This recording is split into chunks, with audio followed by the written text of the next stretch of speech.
Happy Saturday, Indies. How are you doing this beautiful day?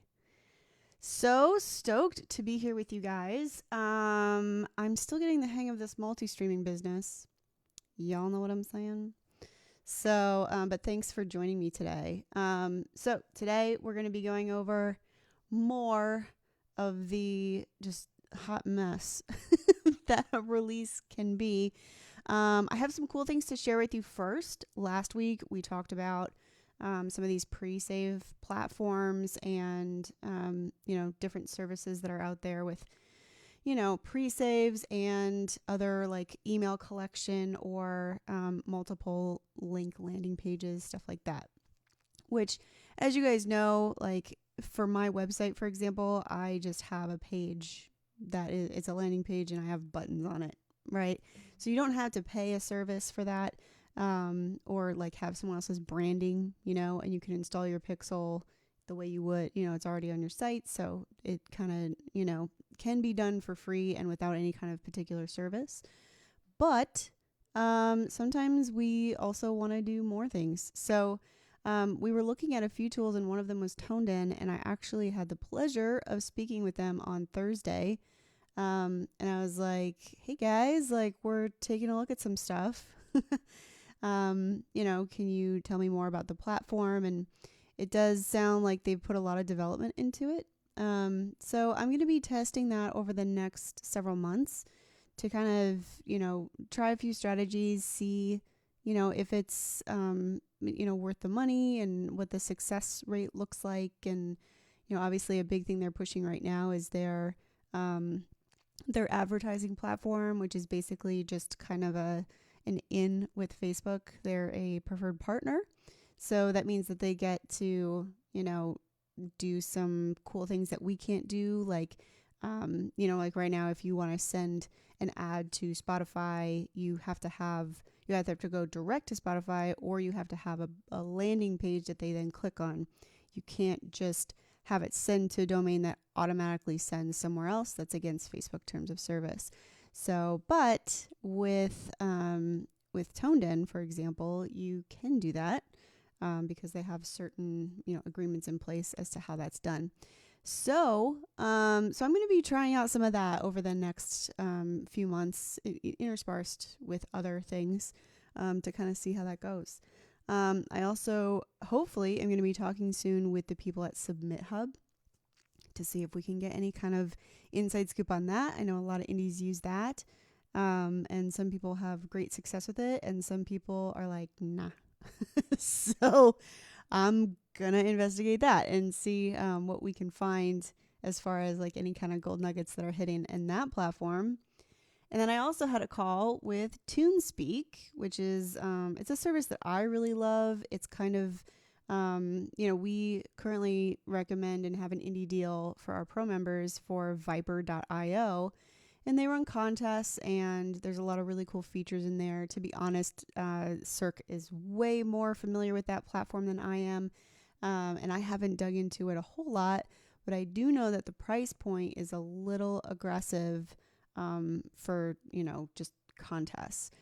Whereas with TuneSpeak, they basically, I think it starts at $375 for a campaign, and the campaign can run for, kind of, it's, they'll probably make a recommendation, but that's not like per month or whatever, that's per campaign. So anyway, point is, I am going to be making a bunch of phone calls and hopefully getting you guys a little bit more info on all these, because it's one thing to research them and to read reviews, and it's another to kind of see them in action and see the results that come out of them. So that's a big goal for me, while we're going through this process. So before I dig in further, I'd love to know how everyone's doing. I see you've got a couple comments here. So I'm going to check in on those and just make sure I'm not ignoring anyone. So Jared says, woot.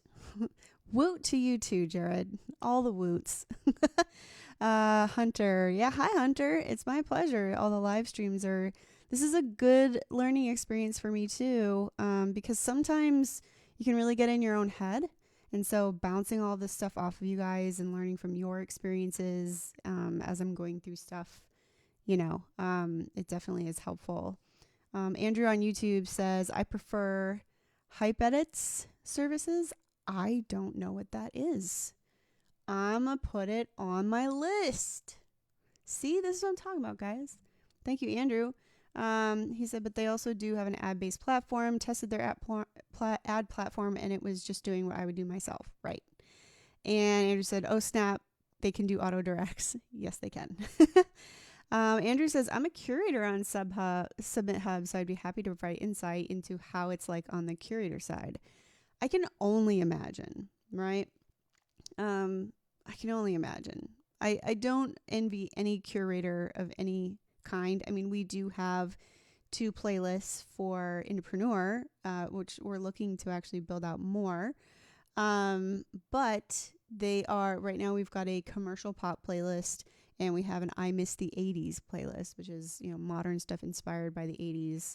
Either has those synth vibes or, has some kind of 80s vibe to it. We're actually about to start launching ads to that. And that's just kind of a little service that we're trying to provide to our indies and to the community to just kind of show off independent music and hopefully garner some new listeners for all of those indies. So, and I do know that curating that list and going through all of the submissions we get for those 2 lists, actually, Jesse Gillen-Walters and I kind of trade off going through submissions, and it's definitely an interesting process. There's some really great stuff. There's some really not great stuff. And so, I think and then there's the whole well, what's the aesthetic, right? And what kind of vibe and where, what order of things. And, for me, it's really important to make sure that we have women well represented on all of these playlists as much as men, which on the commercial pop playlist, for example, was not super challenging. But for the 80s pop list, we got way more male submissions than female submissions. And, that's just kind of the nature of things. And, we're not leaving anyone off the playlist just because they're a man or anything. But it is, it can be a lot to kind of go through, right? Especially when someone's so close. So anyway, so yeah, I look forward to hearing more about that, Andrew. So I'm going to check back in on Facebook. What's up, Andy? How's it going? All the woot to Jared. Hey, Josh, what's up? What's up? Jared says, not to interrupt. You know what's great about live streaming where people can't talk is that you can't interrupt me. I talk so rapidly anyway. It's very difficult to interrupt me in person as well. You can ask anybody, Indepreneur. So we do all of our stand-ups on a conference call channel. And at the end of every conference call, it sends an email that sums up who was on the call for what times and how long they spoke. And the minutes that I spoke is twice as many minutes as the person next in line. And I feel bad about that sometimes, and then other times I don't. It's all positive energy, whatever. But anyway, you're not interrupting. It's fine. I am currently using Restream to go to multiple places. We also, Indepreneur uses Caster. I have Restream for my own music stuff. And so I'm just a little bit more comfortable in that. But those are what we use. So hopefully that's helpful. Would love to work with you guys. I have 300,000 playlist followers. Oh, 300,000 and playlist followers? That's cool. I don't know exactly what you mean. If you have people following these playlists. Anyway, yeah, definitely. I'll definitely be looking for some insights about curators. It's just a Spotify world, man. And there's probably no one that's more disgruntled about that than me. I'm just oh my gosh, I'm just so tired of hearing about Spotify. My gosh, but it is a reality of the world that we live in. So what happened this week? This week, my first single came out yesterday, which is the remix version of the first single, Find Your Way.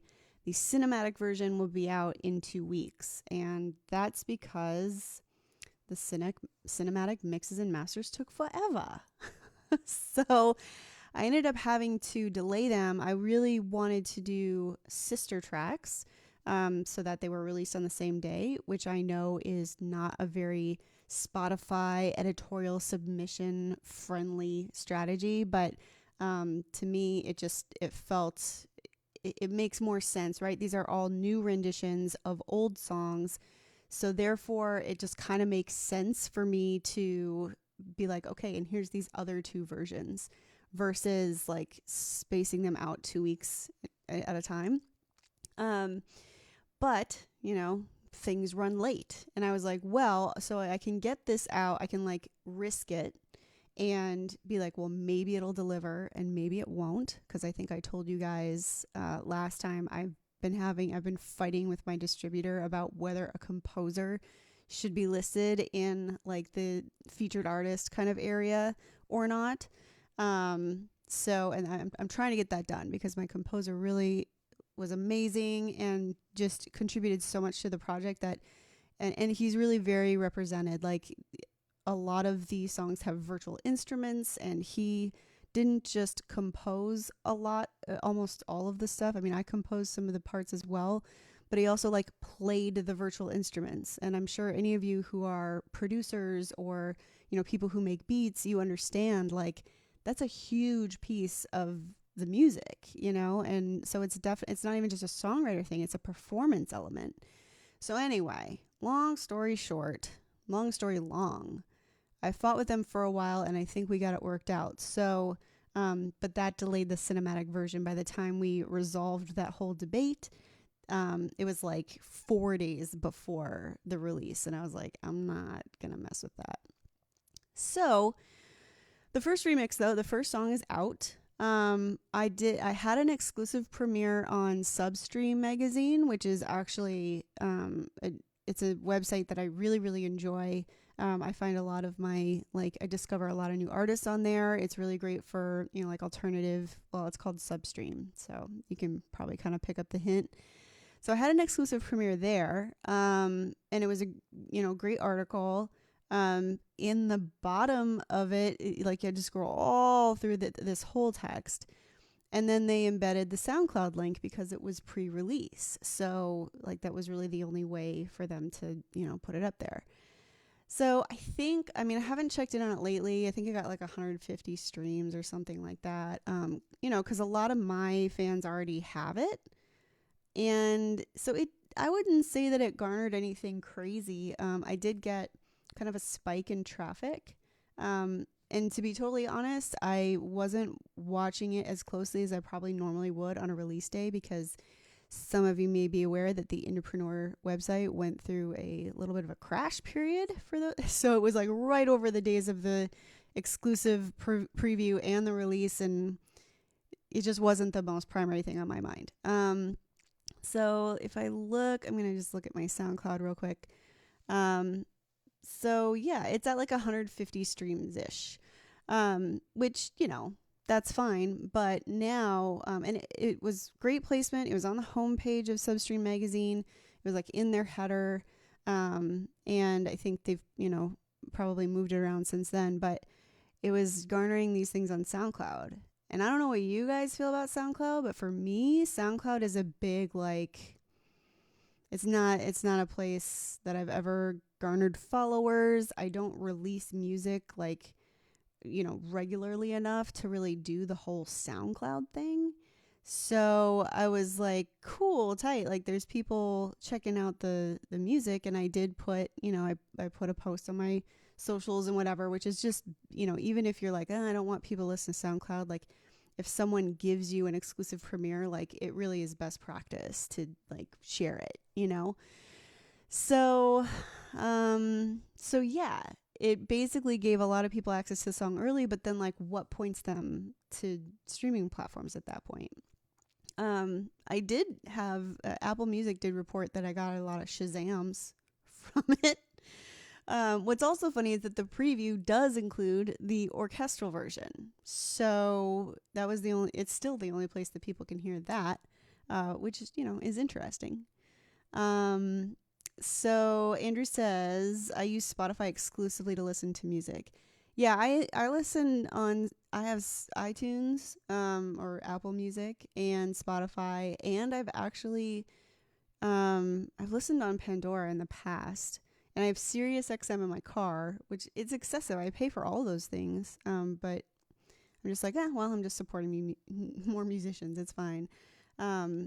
Interesting thing, guys. I logged into my Pandora, my artist Pandora. It's called Pandora Amp, and I've talked about it on previous streams, but amp.pandora.com, like a guitar amp. And it's like, oh, you have 150,000 lifetime streams. And I was like, really? So if you haven't signed up for that, I'd recommend going out and checking that, because I was actually really surprised at how much life Pandora had, even though they don't even have all of my albums on there. So yeah, that is kind of, I had a couple of interviews for pieces that aren't published yet. I had that exclusive premiere on Thursday. The single came out yesterday. I haven't checked in on my Spotify numbers today, but I don't really plan to. I had a lot of trouble. So I've got visualizer videos for each of these, for the cinematic and the remix versions.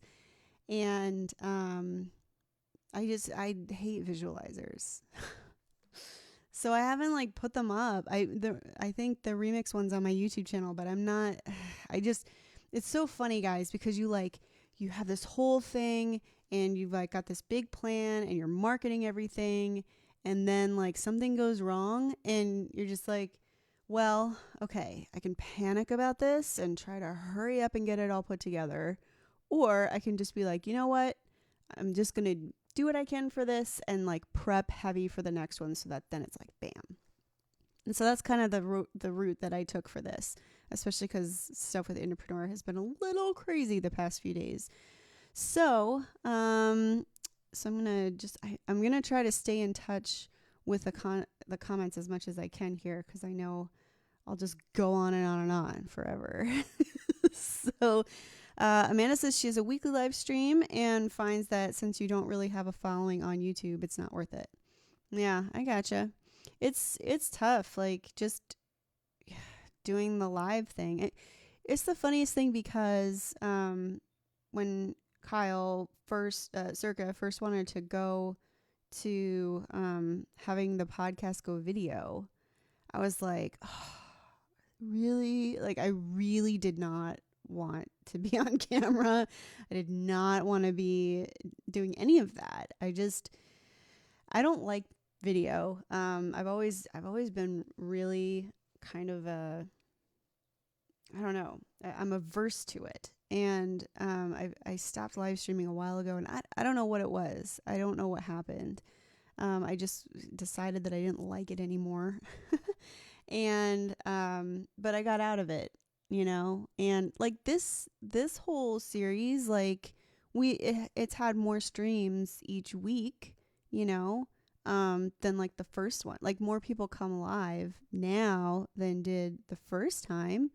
And so it's just one of those things where it's you keep doing it so that people know that when you say you're going to do something, you do it. And then, try to promote it as much as possible. For Corrin's Corner, we really only sent out one email to the list, and we're like, if you want email reminders, then, go ahead and click here. Otherwise, I don't send emails to the rest of the Indepreneur list. I'm assuming that if they were interested, they'd find it.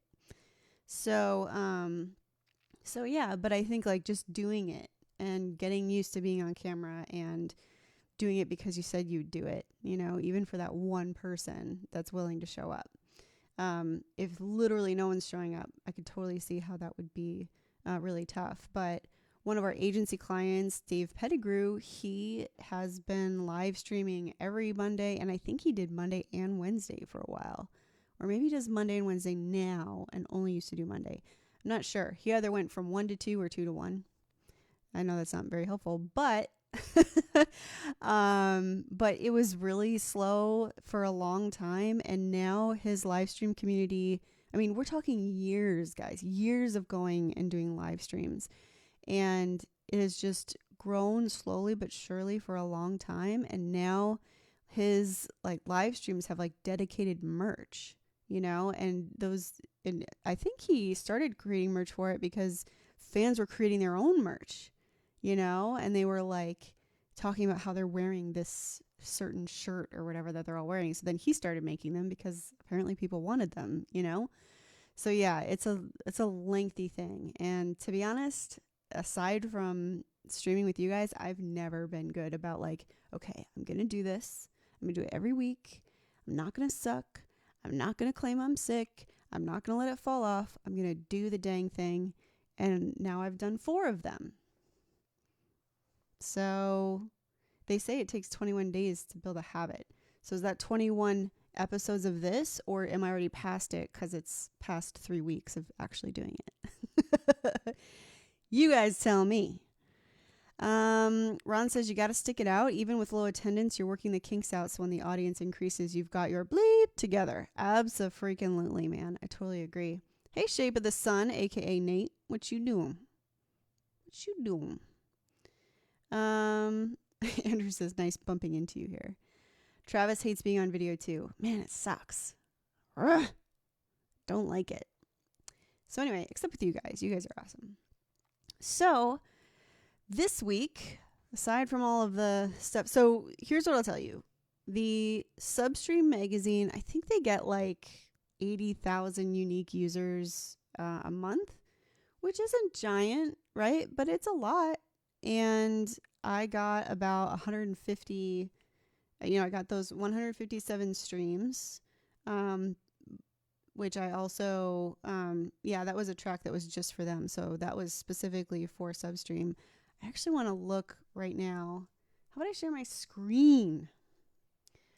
All right. So, and like, it's so funny because as a marketer, when I saw this, oh wait, let me make sure my face isn't in front of it.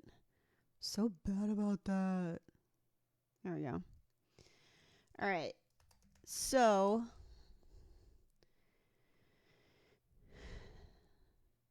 all right. So originally I was on the homepage here. Wow, they publish a lot. I'm already on the second page, and that was just 2 days ago. Okay. So this is the article. Man, their site is slow too. Well, I guess I'm live streaming on multiple channels. Go away, Google Ads. Okay, so this was it, and then there's this like huge thing and a quote from me, and then these are the 2 tracks. And it's funny because the remix has 157 streams and the orchestral version has 65. So I don't know if that's indicative of anything, but you know. And so what's funny is that there were 157 streams garnered here, and my site saw about 120 new user hits that day, which for my traffic is not very much, you know? So, you know, it's press, right? Now, what's to be seen is like, okay, you know, let's look at other people who are on this site real quick. And they have a lot of independent people on here, so there's going to be people that they don't know, but we've got Phantoms on here, Phoebe Ryan, kind of skipping through like the ones I don't know, Angels and Airwaves. So like when in the Spotify Field Guide training, when Cirque is talking about blog placement and how they have little, I call them spiders because they crawl, but they're little bot crawlers that basically they go to all these sites. And didn't I press the next page? Oh yeah, Day to Remember, Issues. I mean, these are bands that I've toured with, you know, on Warped Tour. So in theory, right, like fans of mine would also be fans of this, and in theory, these little crawlers will see that I'm on a blog that has these types of people on it largely, right? And then it kind of like, I mean, obviously it's evaluating like a trillion things, but part of it is looking at like, who are the fans of these people? And, you know, does this make sense to show to some algorithmic playlists? So in theory, right, we'll see. I don't know. Sometimes my song Our Time Now is the most streamed on my profile. It's got like 100 something streams. I'm terrible at this, guys. I'm like, I never just know the number to tell you. I'm so sorry. How awkward is it searching for yourself on Spotify? Okay, so it has 126,000 streams right now. And it's been up since February 18. So over 2 years, you know, it's not new. But it didn't hit algorithmic playlists. It didn't hit Discover Weekly until, I want to say like a year ago. And I'm going to show you guys my Spotify numbers because I have no shame. I am not like protective of my Spotify numbers. I am not ashamed. I don't promote it. I seriously do not care. So I'm going to get in my dashboard real quick so we can see this for real. Okay, there's the orchestral version. So what am I looking for? I'm looking for music releases, right? So Our Time Now, this is the one that does super well. And so you can see that there's this like huge spike right here. This is actually, what's funny about this is that this is where that Discover Weekly ping happened. And so it's just like deep, deep, deep, bam. I made good money in August, you know, of 2018. And then it got little spikes here and there, you know, like, when was this? This is like January 21st and like 4 weeks before that. How terrible is this graph, guys? Like, you can't find a particular day. The only way you can do it is to go to last 28 days, but you can't zoom in. It's such a drag. So anyway, so then it's just like deep, deep, deep, deep, deep since then. So yeah, there was like a big old hit here for no reason, even though, look, it'd been out. I mean, technically, I released it under the Army band name when I was still doing Army stuff. So technically, it was still out. The audio was out, and so I used the same ISRC because legally it was the same recording, even though it was released. So you can see it's got like these little baby streams from like when it was in the Army stuff. And then I uploaded it myself in here, and then bam. So anyway, so, you know, it's like it just hit at some point. Now there are some user playlists that it's on, which is tight, you know, which is great. But it's, you know, you can see like in the last month, it's not bringing in any kind of crazy numbers. So when I go into my overall music, you can see like Our Time Now has like 3 times as many streams, if not more, than everything else. And it's cool that there's like only a third of those listeners, but the save rate's not great. So, you know, it's just, what does this all mean? What even does it mean? So yeah, like my listeners have been like 30 a day or something. And my monthly listeners are only like just over 700. It did go over 1,000 last, like, oh, and these artists, these are stupid. Don't y'all think? I know so many indie artists, like, these have nothing to do with me. So anyway, yeah, so my top countries are clean. I'm still getting some stuff down here. Australia is a big winner for me too. So anyway, I don't even know if that's interesting, you guys. I just want you to know that I am not ashamed, and I will share with you. So anyway, like in theory, Our Time Now, it was it kind of peaked around the time that I got added to this like Warped Tour playlist. And I didn't get a ton of streams from that Warped Tour playlist, but I got added to a bunch of user playlists who were like looking at the Warped Tour playlist. And then Spotify was like, oh, bam, you know? So that's, but it's funny because the song had been out for months, you know? It wasn't something that was like right after the release. So it's really difficult to like quantify and attribute these press things with anything that was happening over there. You know what I'm saying? So anyway, that was a long-winded way to say I don't know if the press did anything. I don't know if it's gonna do anything, but I'm still trying. All right. Travis says I can't talk. I stumble all over my words and I end up sounding like an idiot. Just did that. Yeah. Roll with it. My fans know that I am an awkward person, and that's just how I am. And people tell me that they like that. The Fierce and the Dead are here. Hello, hello. Hi, Lucas. All right. I'm going to take a look over at Facebook. Hunter says, I think having a scheduled date is important once a week at the same time. Yeah, well, that's what I'm doing here. So, all right. So, guys, I got a statement to make. All right. So, I have been on Shopify since 2009. I've been a Mailchimp user since 2007. I have tried all the things. All of them. I swear. I've tried all of them. It doesn't mean that I've dug in super, super deep into it. But I definitely have given things a fair shot, right? With the understanding that everything has a learning curve no matter what. It doesn't matter if you're like me and you've done a lot of things, or if you're brand new, the learning curve is a learning curve, when you're dealing with a new platform. So, but I always end up coming back to Squarespace for my builder, partially because I am pretty versed in it. I like how flexible it is because I do know how to code.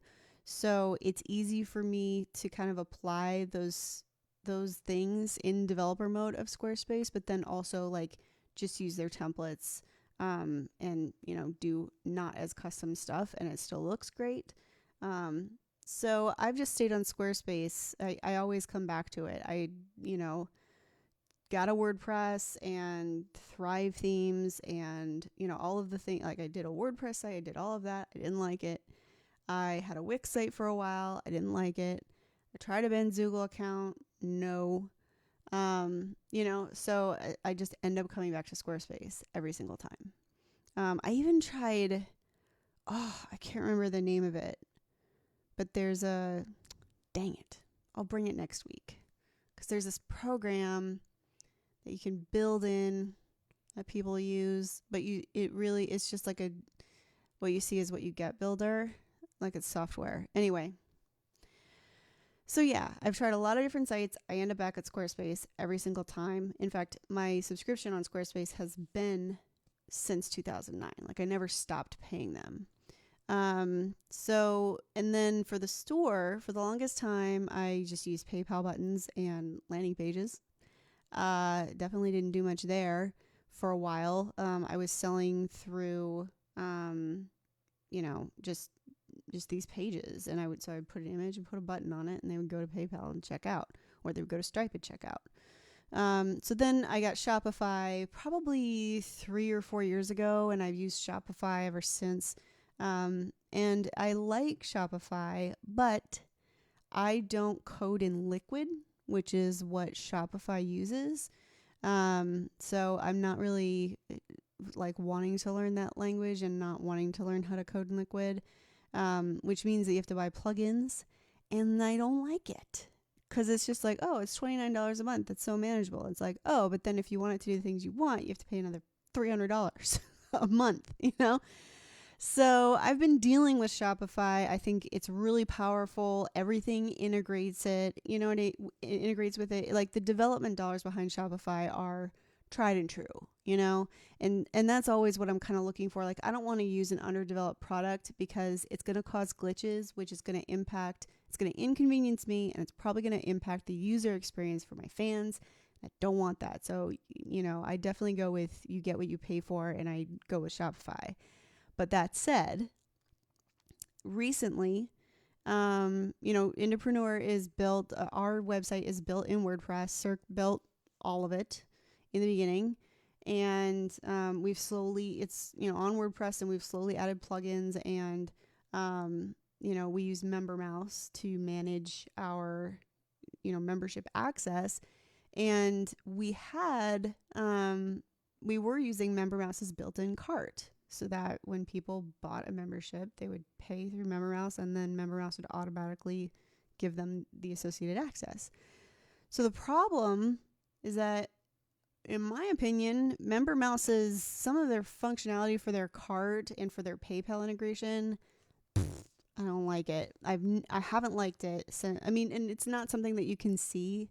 You can't see in the future, right? Until it's in action on 8,000 members. And then you're like, oh crap, this doesn't do this thing that we want. But like, we have 8,000 members now. What are we going to do? We have 8,000 people in the database. We've got like, I don't know. We've got like, I don't know. I don't know how many monthly members of those, but anyway, you know what I'm saying? So yeah, we switched to Thrivecart because we started getting like these carding attacks, right? Like bots coming from Russia and just like, running in basically a database of stolen credit card numbers and the information for them. Which, you can hack into, like, they hack into banks and they buy these lists from people, and there's a whole black market on it. So they'll go to some vulnerable checkout like ours and run all of these cards through the checkout and to see if they're valid, right?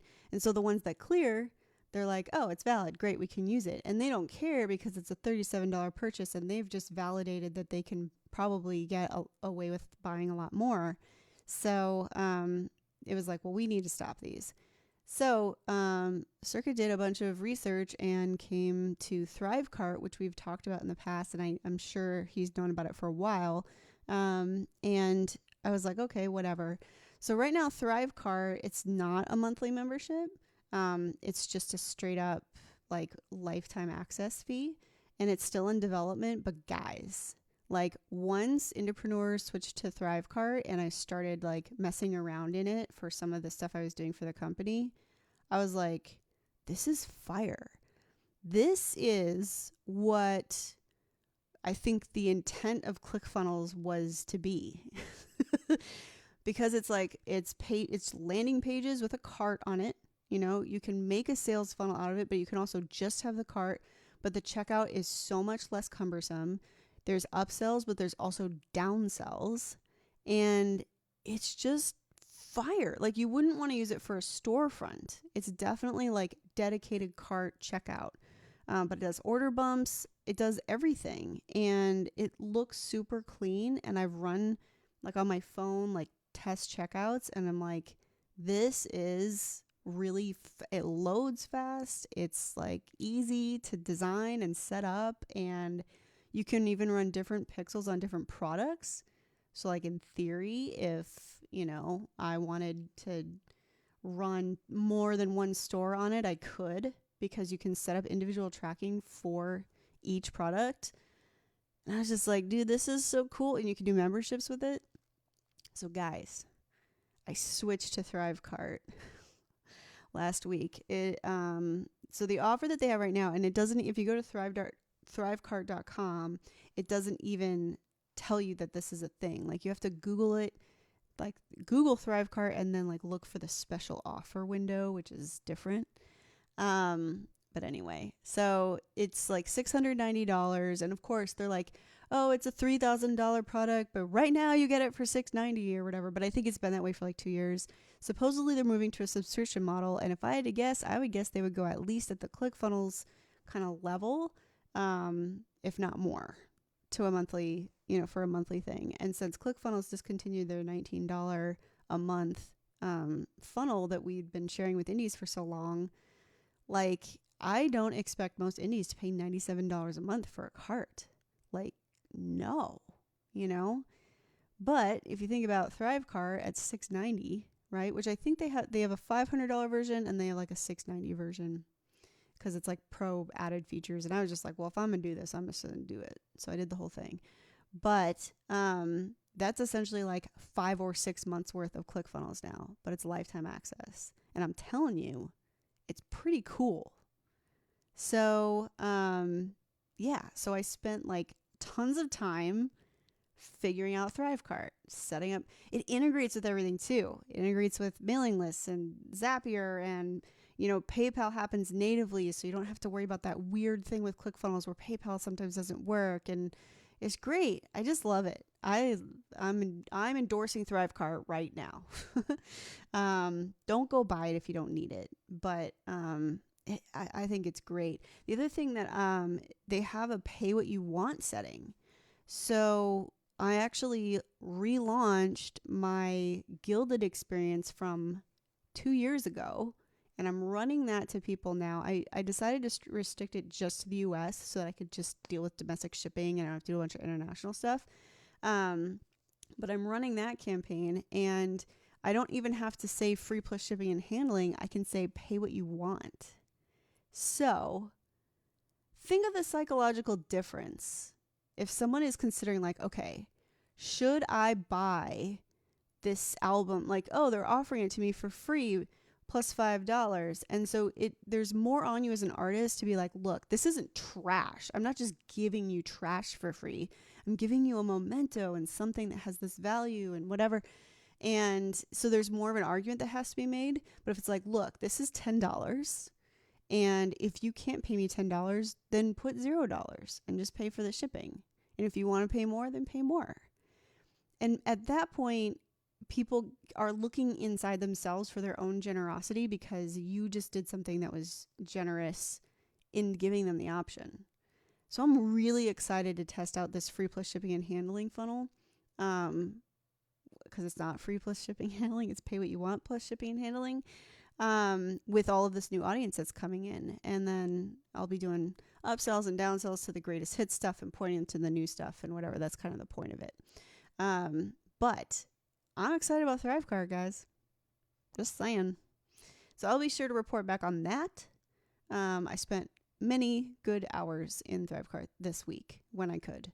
The other thing I did is I switched to, well, I'm in a trial for ActiveCampaign.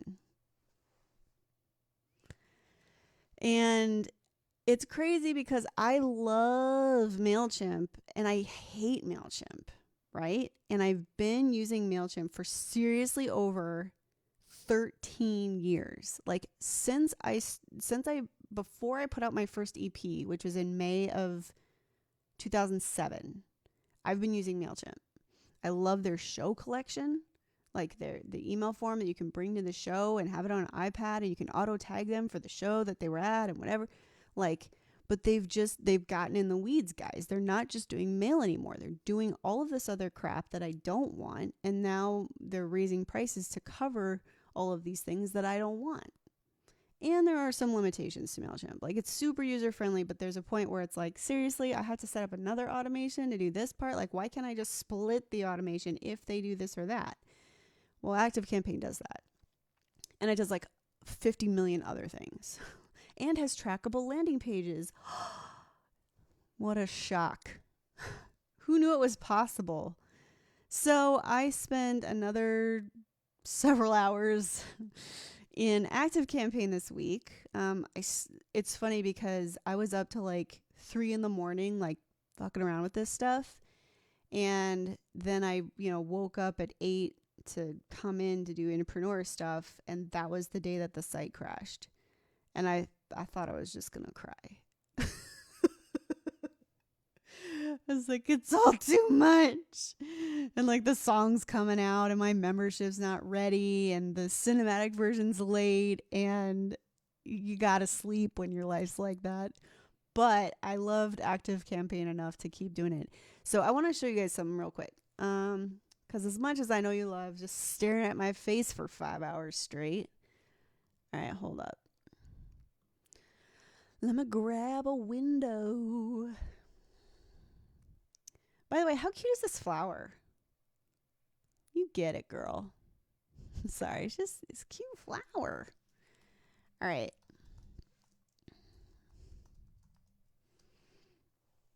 All right, so this is just a trial. I didn't import any of my contacts because I legit want to run this like, I think you get up to 100 users in the trial.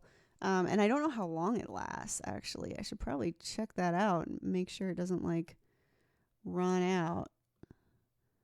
Let's look at the billing, shall we? You want to see my credit card details? So, okay, here's the pricing. Right now, obviously, I have 4 contacts and 3 of them are me. And one of them is a person who purchased a disc. So it's $9 a month if you pay it yearly. And that's up to 3 users. That's for 500 contacts. So, like, I'm mad at that. You've got automation. Oh, integrations. See, why would they look at that? So yeah, you can have this thing, but you can't integrate with anything. We're going to charge you $40 more a month to get something that like everybody needs that. Anyway, sorry. I'm such a dick. It's such a good thing that I'm not a like software as service. Like, can you imagine if we like stacked Indie Pro like that? We're like, okay, you can get the buddy system for $1 a month. But if you want any other training, you can have one for $37 a month or all of them for $1 million a month. Like, I feel like those are the choices they give you, right? Like, this is doable. This becomes much less doable. All right. So for $1,000, check that out. It only changes the light plan. What about $2,500? Okay. Then it gets, so this is more expensive than Mailchimp. Faux show. And that's okay. That's okay with me. Anyway, I came in here to see so I'm on a free trial, and I think you can just be on the free trial. I don't know. Because right now I have integrations. Anyway, guys, I'm not sure. I'll do research. Sorry, not trying to go in a loop on you.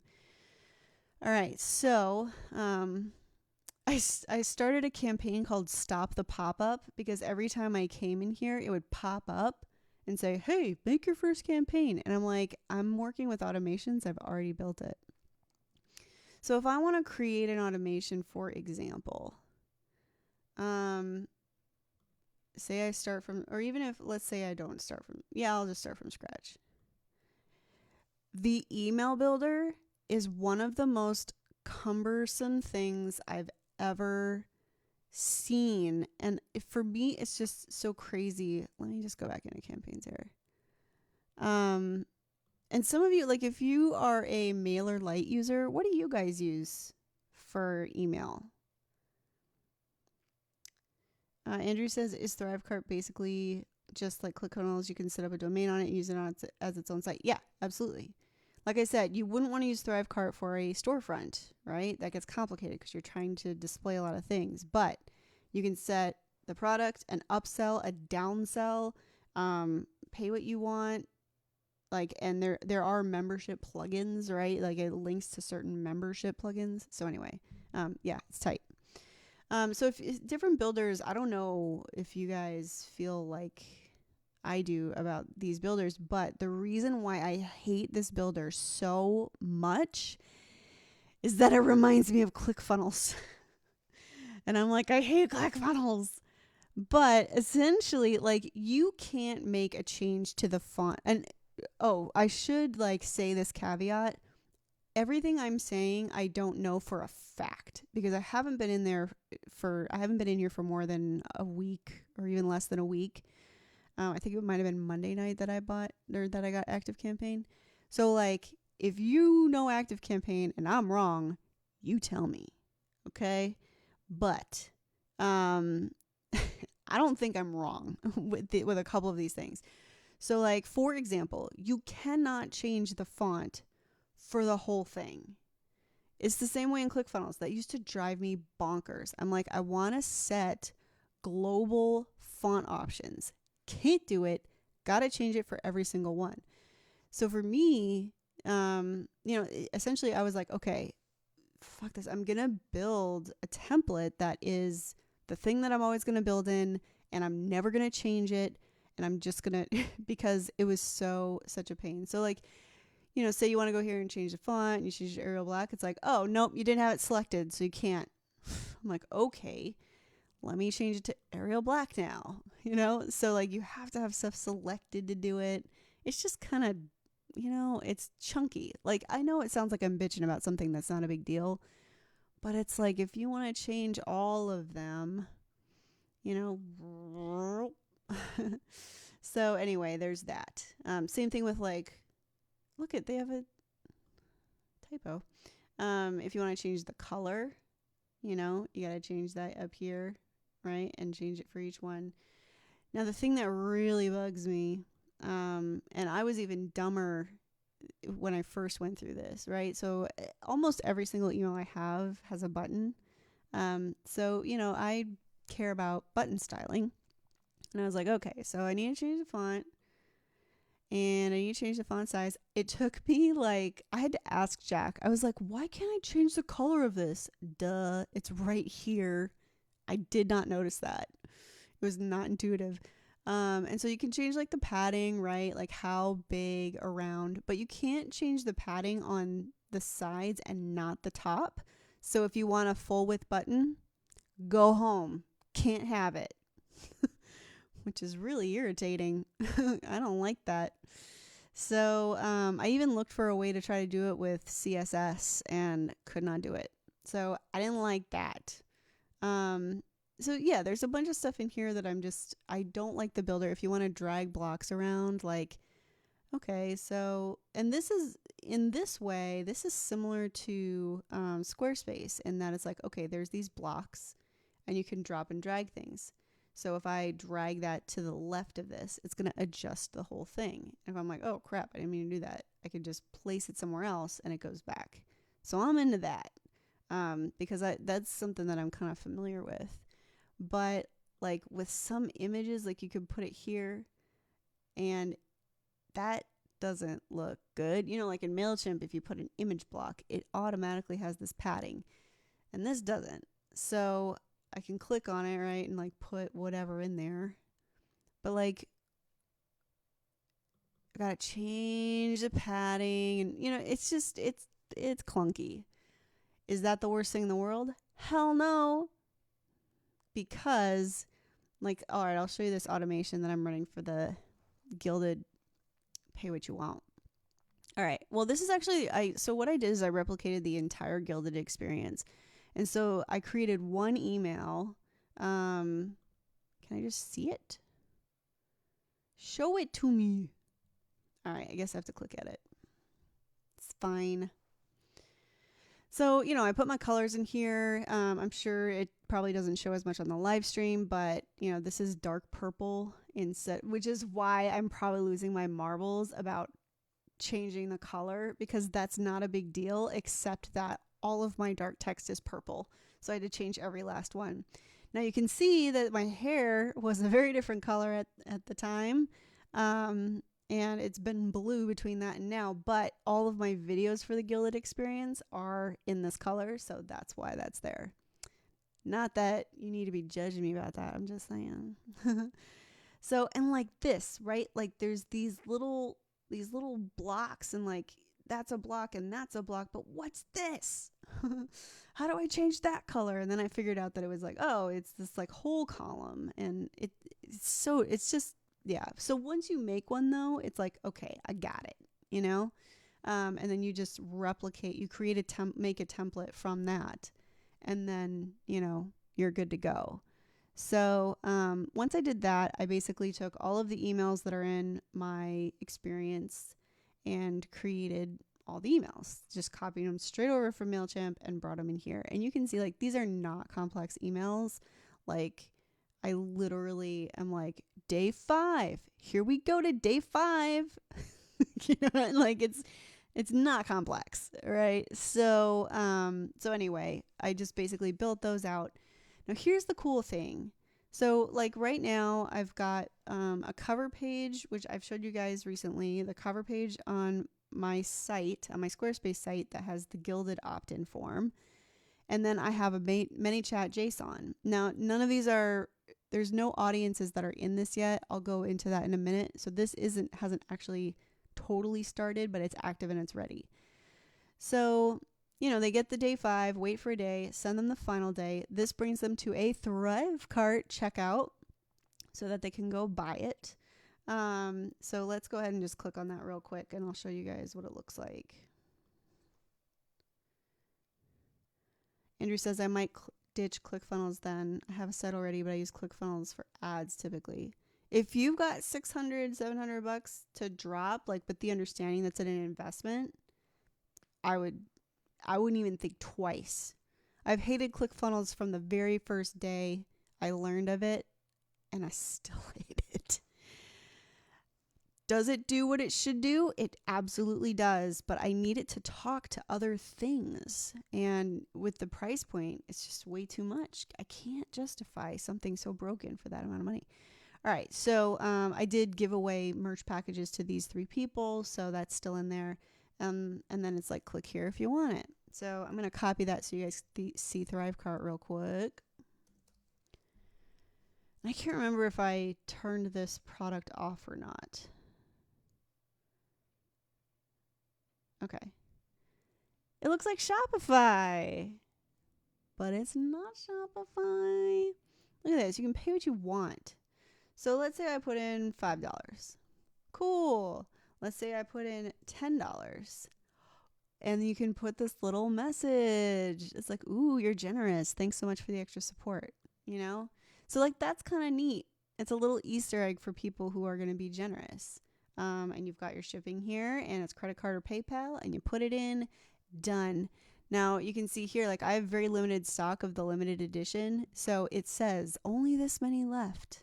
If you just put the number in, when you're setting up the product, and it's like, dang, that is also cool because then when people get to the checkout and they're like, oh, there's only 4 left, they're going to buy it. They're not going to be like, well, maybe I'll come back and do it later. Like there's only 4 left. Like get it. So anyway, I love that feature as well. So, okay. So that's the whole email thing. Now here's the part where ActiveCampaign actually starts to do things differently. And guys, I haven't gotten all the way into this. I've been thinking about it. So like here, I'm going to wait 2 days, right? And Thrivecart links straight up to ActiveCampaign. So, I basically have it set up where if somebody buys this product, then it will it will add a tag to them in ActiveCampaign, which is Gilded Purchase. So, you can set this up to wait for up to 2 days and filter based on Gilded Purchase, which means if they go from the final day and they go buy it, even if it hasn't been 2 days, even if they did it immediately, it's going to go down here. Because as soon as they get tagged with Gilded Purchase, it's just going to let them go through. If they don't get tagged because they never purchased it, I can send them a follow-up email. I can send them a text. I can, you know what I mean? Like there's so many things that you can do. You could send them a coupon code. You could send them an additional offer. Like think about this beyond a free plus shipping and handling funnel. If you send someone to a page and they're like, no thanks, and you want to send them a downsell, right? Like they didn't even start checking out or whatever, and you want to send them a downsell offer, you can do that with this. Like with Mailchimp, you would have to create like 20 different automations to simulate the same thing. And guys, this is just like the first thing I've even done. Right? This is not complex. Like, I don't know how many of you use ManyChat. I use ManyChat. And when I got into ManyChat, at first I was like, oh, cool. There's these little steps and I can do that. And by the time I'd been in there for like 3 months, I had like workflows that lasted like forever. And then I learned that you could build flows and point them to each other and it wouldn't be ridiculous anymore. But I had a lot of fun with those flow charts. So anyway, I love a good flow chart. This is super easy to tell what's going to be happening. So I will let you know how that goes. So yeah, that's the deal with that. Travis says he started checking out MailerLite. I'm actually going to, every time I say MailerLite, I think Miller Lite. I don't drink Miller Lite. I barely drink beer anymore, actually. If I do, it's a good stout.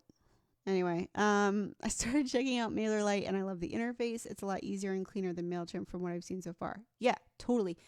And I hear that all the time. I also hear that like it's called light for a reason. So once you start getting into more complex things and you're wondering about how it's going to integrate with e-commerce and do all the things that you need automatically to continue generating revenue, since email is still the number one source of online revenue, then at that point it starts to get limited, right? So, but is it a good like early solution? Totally, and that's the kind of critical thinking that you have to look at with all these things is like, okay, like are there literal features that like I cannot that I need that I cannot get out of this? And when it gets to that point, then upgrade. I'm getting to that point with Mailchimp where I'm really trying to, sorry guys, there's like a giant pebble in my eye. I'm trying to, elevate my talks, with my fans based on all of these complex, I'm building out products for every remix. I am, I'm launching all of these singles like 4 weeks apart, and I'm going to sell these products associated with each of them. And there's going to be upsells and downsells for different membership levels. When the membership's active, they're going to have different discount codes and different. It's just like, I just need something that's going to do more, because when I started building all that in Mailchimp, and I could handle a lot, and I was just like, this is too much. I am going so extra here, I quit. So I just decided that I was going to find something that was more robust. But if you don't need that, don't buy it. You know what I mean? Don't spend more money for bloat, right? We talked about that last week. Tech bloat. Like don't buy things you don't need just because it could be cool, because then you could really go down a rabbit hole with that. So, so that's the deal with that. Thanks. My partner TJ just brought my sandwich. You're the best. All right. So yeah, but for me, this is a reasonable solution. But yeah, I hear Miller Lite is great. Andrew says ClickFunnels doesn't support showing quantities. ClickFunnels also doesn't support variants very well. If you're selling a t-shirt in 5 sizes, you're like, okay, I gotta make a button for that. And then I gotta make there's no drop down. It's ridiculous. I'm just not for it. And shipping, the international shipping stuff. Oh my gosh. Someone shoot me. That shipping toggle made me want to break monitors on some days. I know the agency is always dealing with that problem. Akiani says she's late to the party. Hello. Fashionably late girl.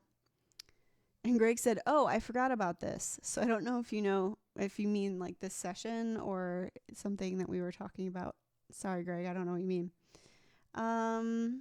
Hello, Samuel, if you're still here. It says that you joined, but you're here now. So, You're still live or not. Yeah.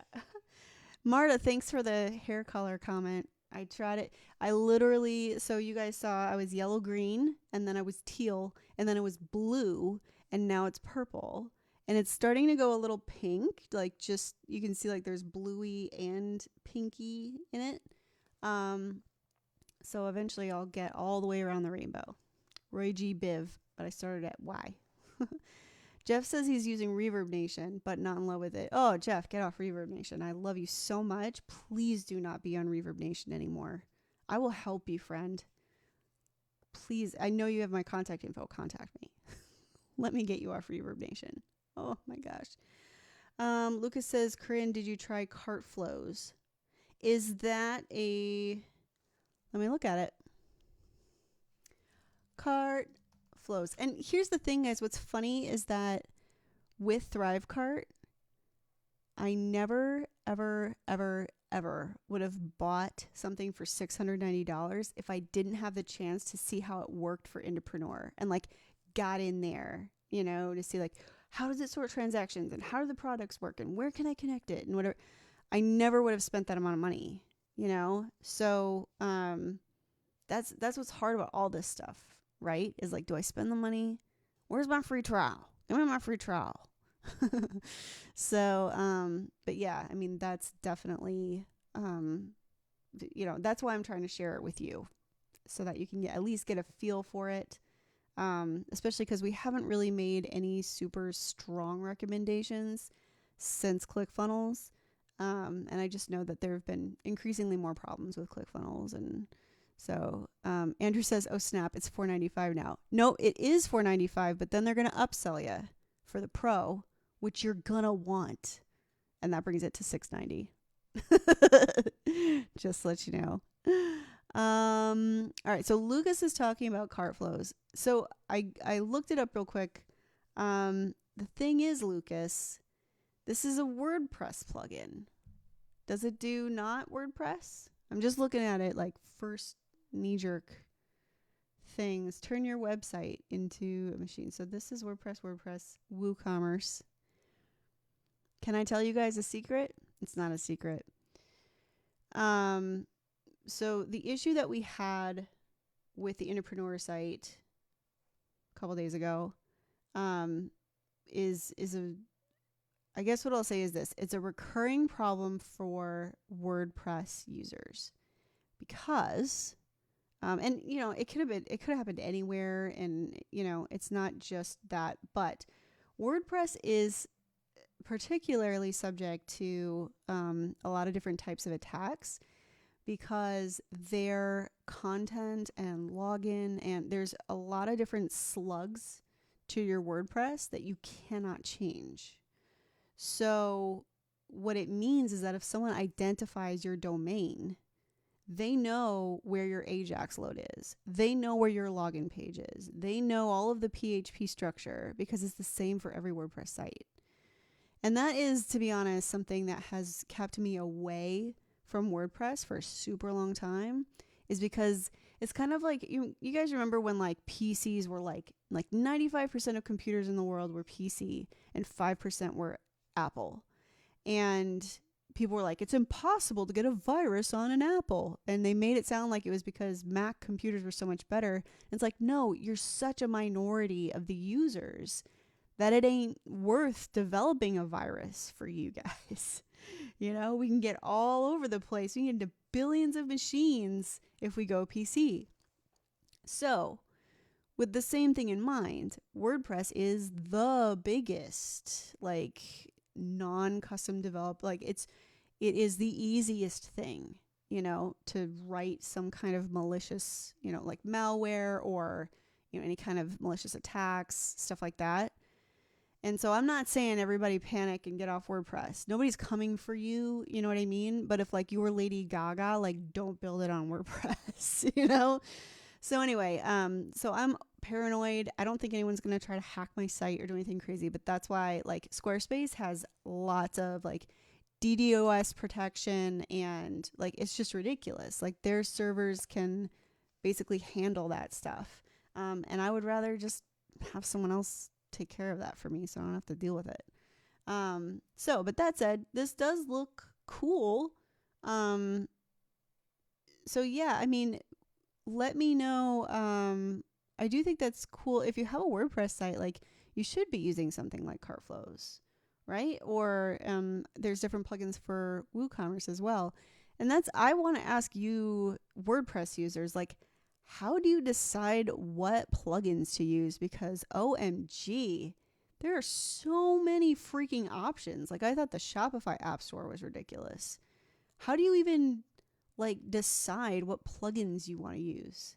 That's what's so simple about Squarespace. I spend more time having to work around all their built-in functionality that I don't have to worry about adding anything. It's so much easier.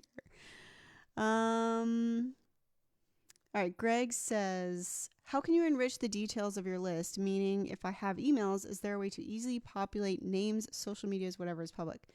Greg, Mailchimp, I'll continue reading the rest of yours. Like with CRM population, I'm asking because, for instance, Mailchimp lists, ManyChat lists seem to have more accurate, more detailed information than email lists. Is there a way to enrich email lists in that way? So, firstly, the reason why ManyChat has that data is because Facebook has that data. Facebook's going to have more data than anybody ever on anyone. Because even Google, if Google Plus had taken off, Google might have more user information than Facebook, but it didn't. So they don't. There is more information in Facebook. I will say this without knowing it for a fact because I'm this confident. There is more information about you as a person right now in Facebook than there is in all of the infrastructure of YouTube and Google.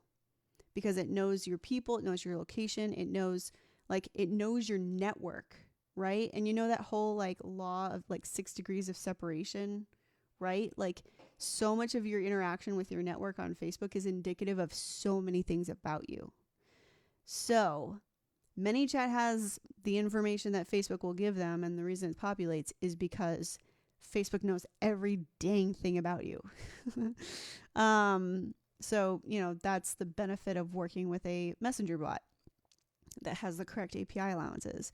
Now, for Mailchimp, for example, they offer some kind of like social profiles upsell, and it can make it more accurate, with age range and location and maybe some of their social profiles. Like that's something Mailchimp offers. And honestly, I think it's like a couple bucks. Let me look. I'd rather just look the dang thing up and tell you.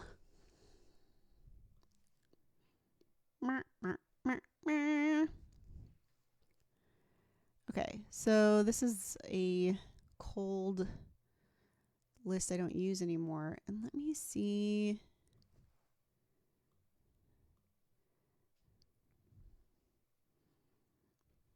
Oh, but I'm still paying for it. I should shut that off.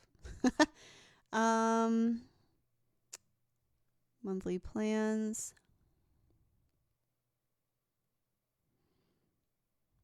Yeah, they keep raising those dang prices, yo. MailChimp Pro. Well, where is that? Oh, extras. No, maybe it isn't. Did they get rid of it? That would be crazy. For the longest time, they had like a social profiles like edition. Very crazy. Bear with me, guys. We're gonna search this out together. I keep looking in here like it's in here. Like I've been here like 5 times. It's gotta be here. Oh, Mailchimp Pro, by the way, guys. Who wants an extra $200 a month cost? No, thank you. Your current plan. Yeah, maybe Mailchimp doesn't do it anymore. Mailchimp social upgrade. Let's see if that pulls.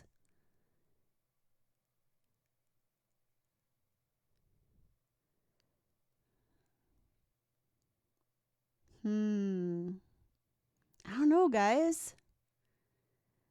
I didn't make it up. It used to be a thing where like for an extra couple bucks a month at the 500 user level, and then it would get more and more and more based on the number of users. Or maybe it was like 10 cents per contact or something like that. It would give you their social information. But apparently that's something that Mailchimp quit doing, maybe because they sucked at it. Like all of the other things that they try to add that they shouldn't add. It's like, just do email, man. All right, I'll stop. Erica says it's called Conversations now. Is it in Mailchimp Conversation? Like I know Mailchimp allows people to talk back to you, but is it automatic? Now I'm going to look again. Look what you've done, Erica. Miss Ekiani always sending me back to things. She's always making me verify my smart. Yeah, so I think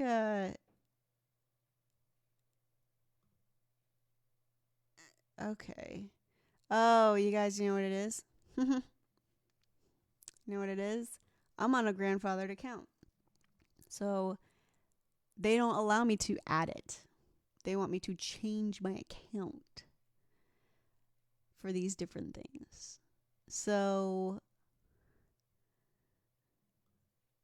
this is so, see, I'm on a legacy plan. This plan is no longer offered. So pay us 40% more for 0% features you want. Anyway, so I'm not going to do that. So sorry about that tangent, guys. I just know that that used to be a feature. Apparently it's not a feature anymore.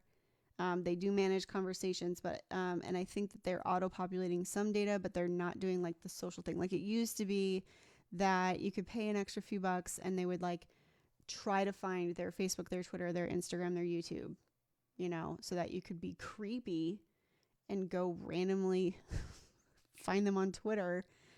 Maybe they quit doing it because people didn't like it. I'm not sure. So anyway, Greg, I hope that's helpful. Basically, your best bet, if you want to make your email automator smart, get the information from the people. On all of my forms, I have a zip code collection or postal code, right? If they're not US, like it accepts both. That's like, hey, you know, put your location or your zip code in here so I can let you know when I tour near you. And then like you can do it through a way that's not creepy by being like, hey, you know, I have a ManyChat points program where if people respond to like my JSONs or come in through wherever, like I've got buttons on my website, like Messenger is still very powerful. You don't have to advertise. And so I'll have like a point system built up, and when they reach a certain number of points, like I'll be like, hey, do you want another point for, you know, giving me your birthday? And then I can send you something or whatever, you know, that's going to be the best way to get people's info, is by asking them, because then it's not creepy when you do something with it because they gave it to you, you know? So that's my 2 cents about that. Hope that's helpful. Kelly Frank says only the plugins we really need. More plugins equals more vulnerability. Girl, you're telling me. Oh my gosh. I feel like the Indepreneur site has a lot of plugins, which is why we're really working to maybe get a new one. Get some new things going on with the site. That's not an announcement. I'm not unveiling anything. I'm just saying we're constantly looking at ways to improve. Our current website takes a really long time to load, and Andrew, our new developer, who killed it getting the site back up, because trust me, it would have taken way longer if we didn't have him. He's also working a lot on our site speed. So, and it's quite the project for him. So anyway, yeah, so I got into Thrivecart. I got into ActiveCampaign. I am pretty much in love with them. My single will probably have received more streams on SoundCloud than on Spotify, and I'm okay with that. The press didn't seem to do much this week, but we'll see how it all sprinkles out. And my videos are visualizers and they suck, so I'm not running a fan finder, but I did oh, that's what I was going to show you guys. Okay, this is going to be the last thing, guys. If you have any other questions, get them in there now. I'm going to show you something in the meantime, do one last round of questions, and then I'm going to get out of here because I've been keeping you guys the last couple of weeks. All right. Let me adjust in my chair. Okay. I got this new chair, guys, like a few months ago, and I can sit cross-legged in it. I'm obsessed. I never sit with my feet on the floor. It's a really cool gaming chair. And I don't game, but I do sit cross-legged. So, accepted. All right. This is how we do.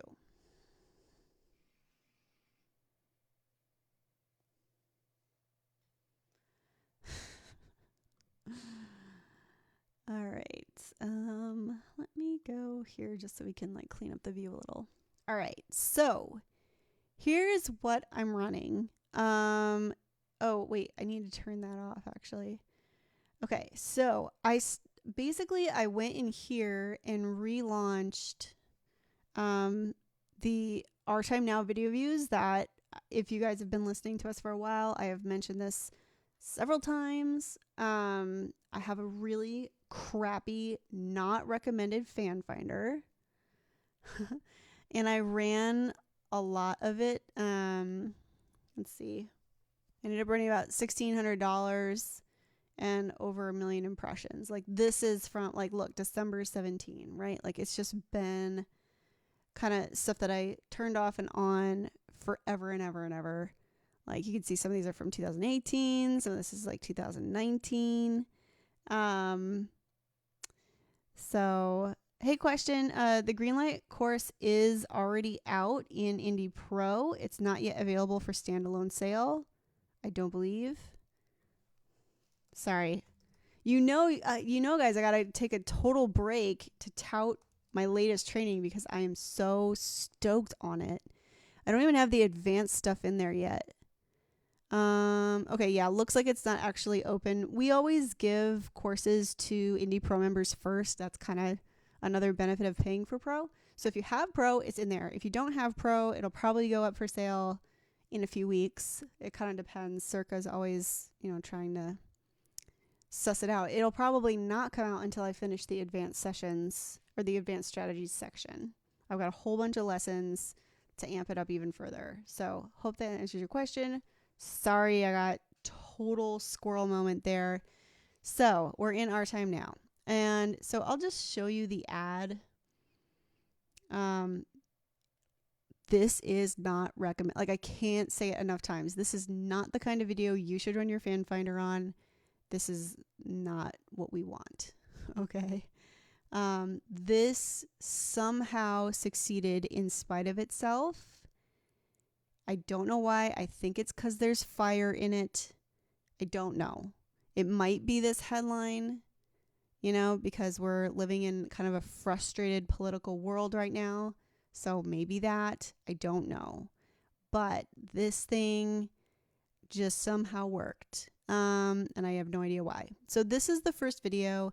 You can see it's like 250 or something like that. This is the first video they see. If they make it 75% of that, right, they get shown. Da, da, da. This one. And you can see this one as well. Like, I have run a lot within many campaigns for this. So I did not create any new kind of creative. It's just exactly what it is. And this is just, guys, this is how I always find my ad posts. I go into the ad set, I click that button, I go find Facebook posts. So this is mostly showing there's no call to action. There's not meant to be a call to action here. I mean, there's a button, right? And that's going to the opt-in page, which just looks like this, right?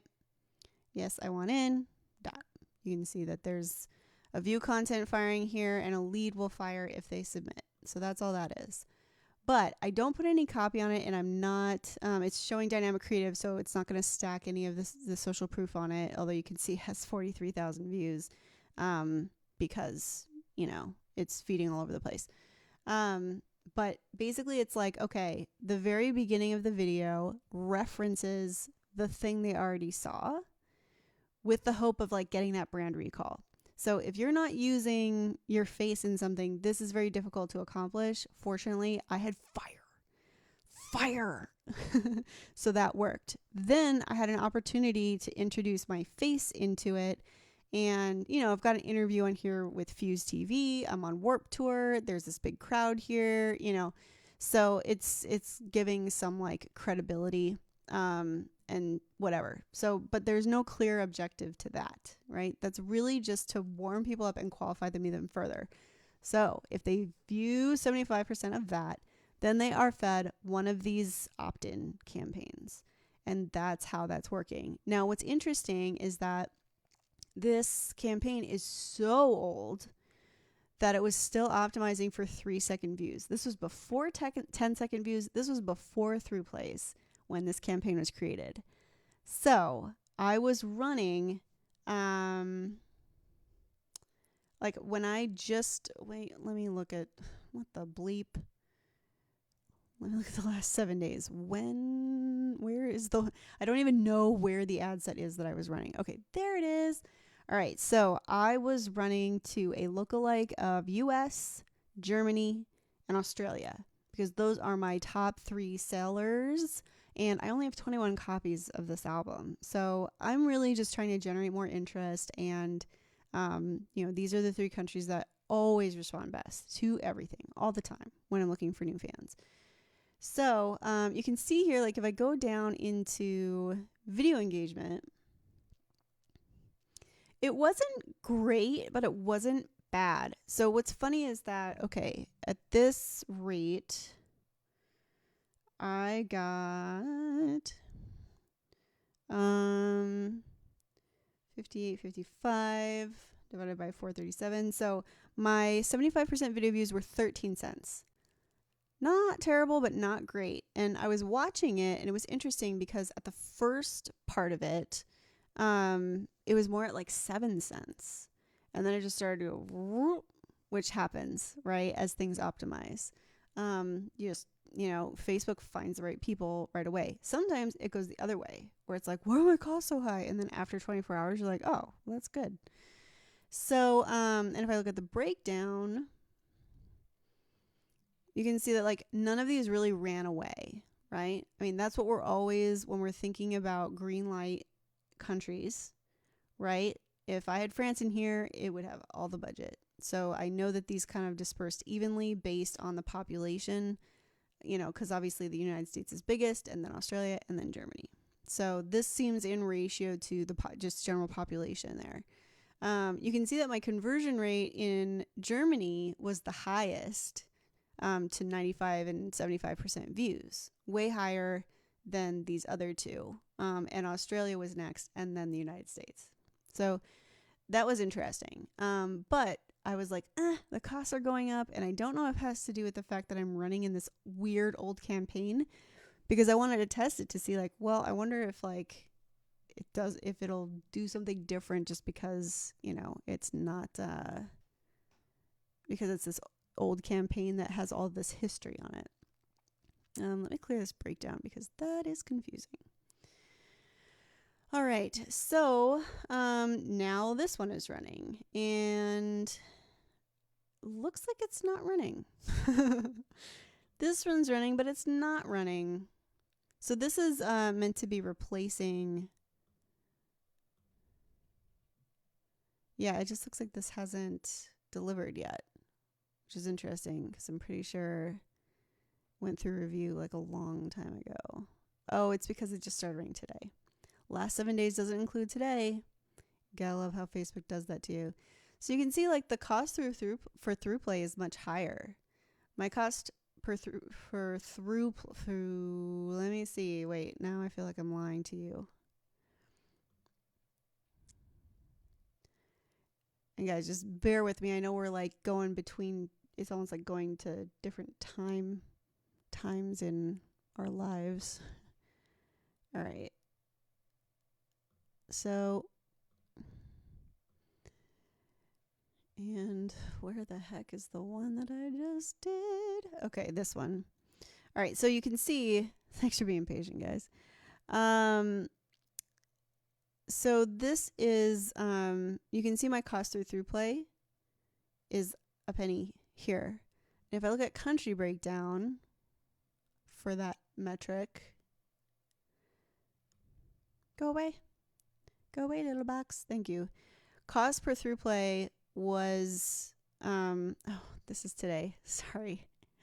I need to fix that too. Good Lord Almighty. I try not to delete things, but I was just running this campaign, so that's why there are 1,000 things in here. So just hold on. Oh my gosh. Heaven help me. All right, so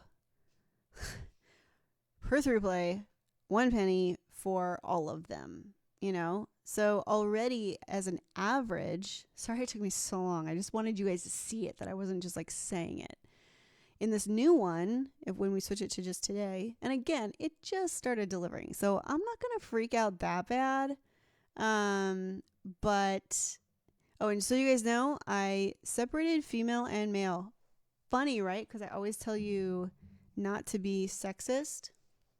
But guys, the delivery on that other one was literally all 50-year-old men. And I'm not saying I don't like 50-year-old men, but sometimes when it gets crazy like that, I do segment ages or genders so that I can make sure that I'm getting some more spread. Don't do that unless you like really have to, right? Like you can see I've run a lot of ads before I decided to do that. I think it might just be the time right now. So sometimes it just does that and sometimes it's fine. So anyway, my cost of through play is higher, which is kind of a drag because I was really looking forward to deleting that other campaign so that it's not in here all the time. So anyway, that is what's happening with that. So, this is serving. You can see that this has started to serve, which is video 2.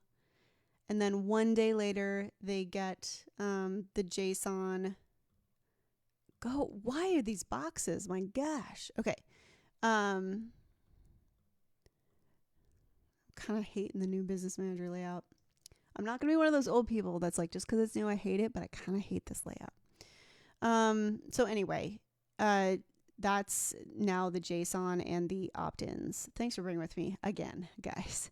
Now the JSON and the opt-ins have just started delivering. And so this is showing some odd numbers because it has some past data in there. It hasn't actually started serving yet. Because this first video, second video, opt-ins, right?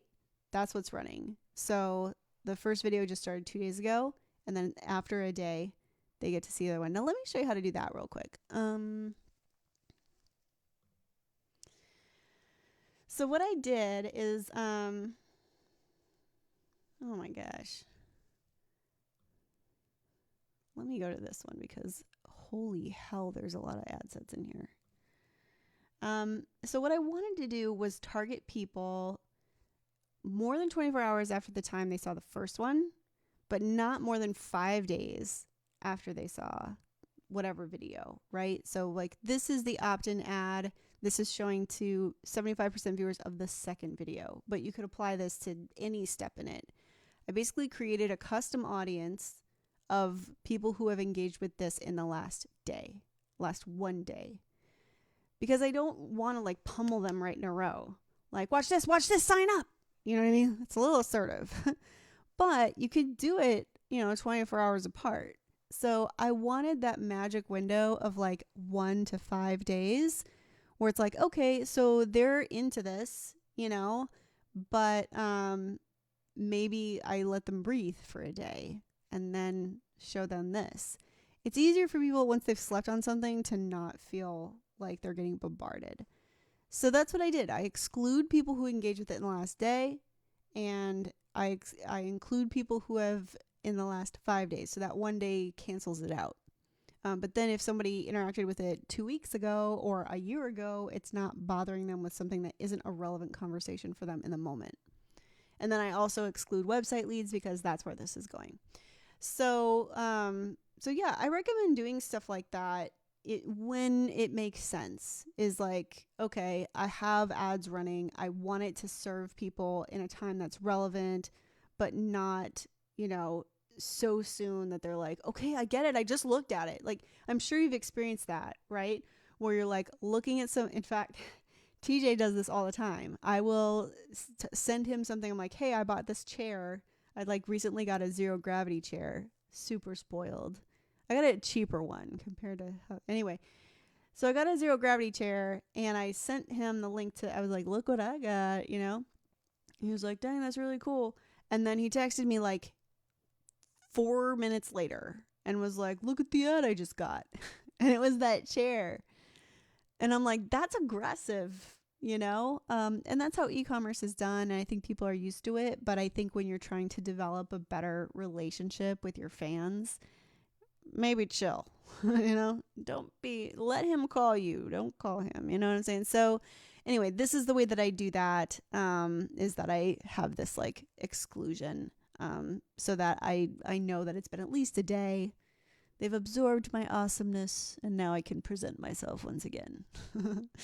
So anyway, so that's what's going on with that. So I will let you know how this pans out, right? Because I'm collecting new people. These are brand new people. I've excluded any warmth. This gilded, the second video is most definitely only showing to people, again, who in the last 1 to 5 days saw this at 75%. And then it's feeding to these opt-ins. So I definitely am interested to see, like, it was evergreen for a while. Can I turn it evergreen again? Does it lead to sales further down in the greatest hits release? Like, let's see how this pans out. So now Active Campaign is running and linked to these, and as well as ManyChat, and Thrivecart is what's linked in the emails. So might be a little bit of a change. All right. So yeah, that is that. I'm going to check in on the comments, but then I'm going to eat my sandwich. See how fancy I am? My sandwich. I literally do eat sandwiches. Okay. So checking in first on Facebook, and Kelly is teaching me about plugin conflicts. Girl, I know. It's so frustrating. There are Shopify plugins that conflict as well, but Shopify does a much better job of screening them.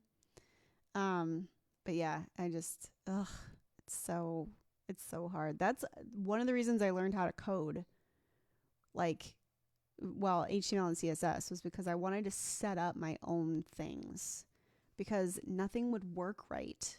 Like, I learned a lot of HTML from coding my MySpace and getting my PayPal buttons on there and getting them to show the way I wanted and whatever. Yeah. So if I can't build it myself, I want something that just works. I don't want to. I hate plugging things in, except electricity. But you know what I'm saying. Oh, I suppose I don't need to share my screen anymore. Okay. So that's Facebook. YouTube. Tell your mom hi. Your mom's on my live stream saying hi. Saturdays. Okay. So sorry, I'm just catching up on comments. I'm sorry. Erica says it's a great training and you already created a custom audience based on it. Thanks. Yeah, I love Greenlight warmth boosting, obviously, because I made it, but I also like it because it's a little bit of it's an easier whale to eat. It's like a big, yellowfin tuna, right? Like Fan Finder is like the whale, and then, Greenlight warmth boosting is a little bit more about it's a smaller chunk, right? It's not meant to be as intense. This is for education. This is for nurturing. This is for active yet passive communication. So I'm so happy you like it, Erica. I can't wait until it's available for everybody, because I really think that, especially where we're going to end up pricing it, I think it's going to be really accessible, and that people who, maybe are just like, whoa, business manager, this is going to make it really simple and straight line. And that was kind of my goal. Is France still on the green light list? I've been thinking about hitting France, but are they all click farms now? France is no longer on our green light list. If you put France in one of these ad sets, it will take 95% of your budget. We did just do a podcast episode on that. In fact, the one that just got published on the YouTube channel on Wednesday. So definitely check that out. And there's actually, in Greenlight warmth boosting, I actually have a live document that is the Greenlight, my Greenlight lists. Circa did recommend in the group recently to only go English. I'm not following that advice because I'm running ads in many countries and not seeing any problems in those countries. And so you just have to be critically thinking about your ads, right? We can give the best dummy proof, right, advice. basically, if we assume that someone has no understanding of business manager and they're just getting into advertising, we want to give people the safest information so that they can't mess it up by accident. But if you know a little more about targeting and getting into different countries, like when you get into the country breakdown, you'll be able to see if a country is running away with all of your ad spend. If that happens, it's not because that population is obsessed with you. It's because something is going on here, you know? And so, and that's when you start taking the hint, like, okay, I need to take that country out. And to be honest, that's how we have whittled down the Greenlight Warmth trainings, or the Greenlight Warmth audiences more and more and more over the last several years, is because like Belgium used to be good. Italy used to be good. Spain used to be good. None of them are now. And so the only way that we can really determine that is just by having a bird's eye view, like through IndieX, I run advertising on my stuff almost constantly. Indepreneur is obviously always running stuff, but Indepreneur really only runs to the big six because we're English speaking and we have English speaking training. So it really just makes the most sense for us. We do get customers from other places, but largely that's where we're running ads for Indepreneur. But Jack and I and all of our agency techs spend a lot of time in lots of different accounts. And so it's easy for us to be like, yo, this account is seeing a huge flux from this country. Are you? And like through that network of communication, we're able to be like, okay, France is off the list, right? Because we've got vision into all of these different places. And so that's why for Greenlight Warmth Boosting, I created that document so that it's living. It's just a Google Doc, and we can update it and change it. And, there's some other stuff in there too that is proprietary to Greenlight Warmth Boosting where I would just share it. But yeah, so France is out. That was a long answer to say France is out. Lucas says, do you do a campaign cleanup in the ads manager? Yeah. I just delete stuff. If I'm not if I have a campaign that I'm not going to run anything in, I delete it, because the thing is, it's not deleted. You can still go back, you can look at the results, you can, glean all of the information from it that you want. You just can't bring it back to life. And I would much rather keep my stuff clean. So I will basically, the only reason why I haven't deleted that first campaign that I showed you guys that had over 1 million impressions on it and whatever, is because I'm not certain that I pivoted the right way with the Our Time Now views campaign that I'm running right now. So I'm keeping it there just in case. But if I don't end up going back to that for whatever reason, I'll delete it. So yeah, I constantly delete stuff. It's not actually gone. If you delete them and then you go up to, I'll just share this again real quick. If you go up here to filters and you can go to campaign delivery deleted, and you will see all the bonker. Dude, guys, these are campaigns. This isn't even ad sets, okay? These are the campaigns that I have run, and this isn't even my first ad account. So that's how you see your deleted stuff.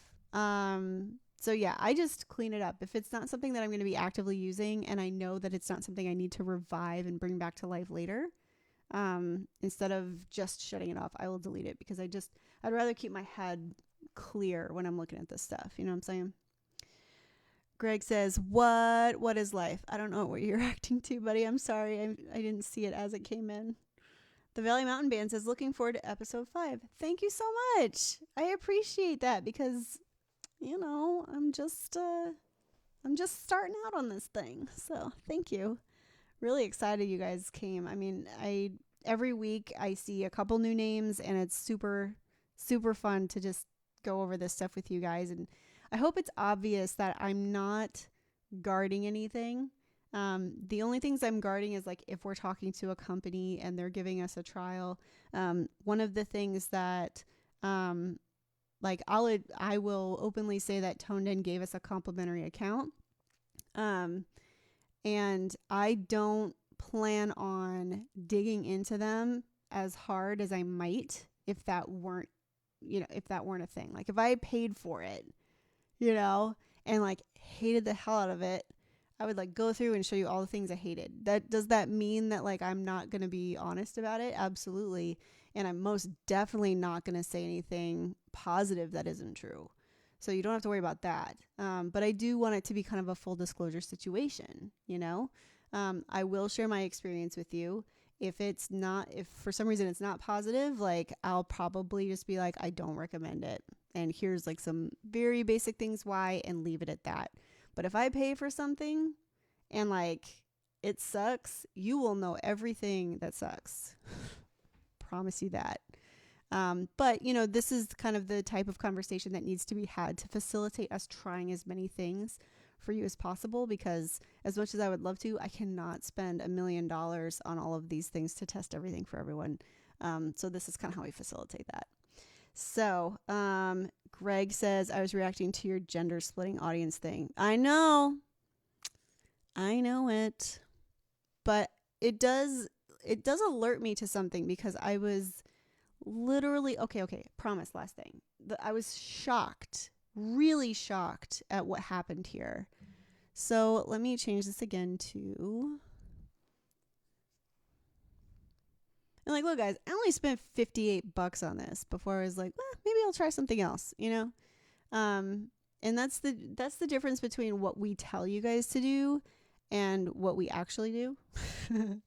Because Cirque and I will tell you all day, don't just shut things off and turn them on.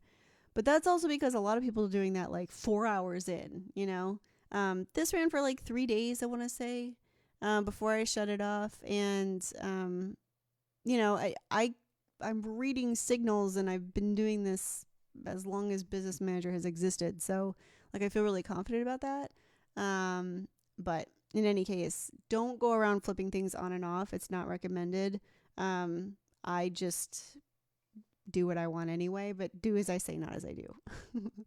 All right. So, let me show you this. All right. So you can see obviously where it shut off. But look at the demographics on this, guys. What the balls is that? I was just like, this is the biggest reason why this was of concern for me, firstly, was like, we're obviously living in a very different environment right now, right? The way that ads are being viewed, the inventory, right? The types of people who are on Facebook or on Instagram to see these ads, and then the types who are, there's just a way different kind of inventory scope, the way that people are interacting with ads and the way that they're seeing them and how often they can be shown them, right? So there is a lot of differences in, the how people engage with all of that. There's also like a big change in the costs and whatever. Like everything is weird right now. So that was the first thing. This is the other thing that was kind of weird, is like, this is a super red flag, because for me, women, female audience 13 to 34 tends to be the thing for me. And so this was a drastic result compared to previous. In fact, let's find one, shall we? So let me find an old one. Watch, I'm going to pull one up and it's going to be like, no, you're wrong. Because there were a variety of different things. But like, so this was in January 18, 2 years ago, over 2 years ago. And I was running a lookalike, and this is North America. So if I go to view the charts on this one and set it to lifetime, look at this. Look at that drastic difference. I mean, okay, yeah, it is actually still more male audience than female. But like, look at the difference. That's so different. Let's look at this one. Still so different. Let's look at, I'm just like picking random things. Yeah, and it's funny because the people who actually like my page, see, but look at this one. It's never these people. It's never these people. So, I mean, that's one thing where I was like, I think that maybe something weird is going on and I need to segment this out, because it's so different from, like, I mean, you guys, I'm clicking through like 15, look at this, 15 different ad sets, always this result. So things are weird in ads right now. And I think that there's another really great lesson to be taken from this is that right now the inventory is different. Right now, the way people interact with content is different. Right now, there's just so many things that are abnormal. So if you're running ads, keep a really good eye on everything that's running. Keep an eye out for anomalies. If things are acting weird, and it may work weird in your favor. And if so, tight. But if it doesn't work well in your favor, don't let it get away from you, because it's a moving landscape right now. It really is. And to be honest, if I had to guess, I would guess that, the ads that I ran in the past on Our Time Now had no segregation of gender or age ever. And I have a feeling that because advertising there are less people putting money into advertising right now than is normal. There's more inventory, there's more people to see it, but a lot of companies either can't afford to or are afraid to put money into advertising right now because they're like, no one's going to buy. What that does is it changes how the inventory functions. Typically, my biggest fan base is like 13 to 24, and they don't really get advertised to as much as far as Facebook video ads are concerned, right? They're doing Instagram stories, they're doing, it's totally different placements and totally different content.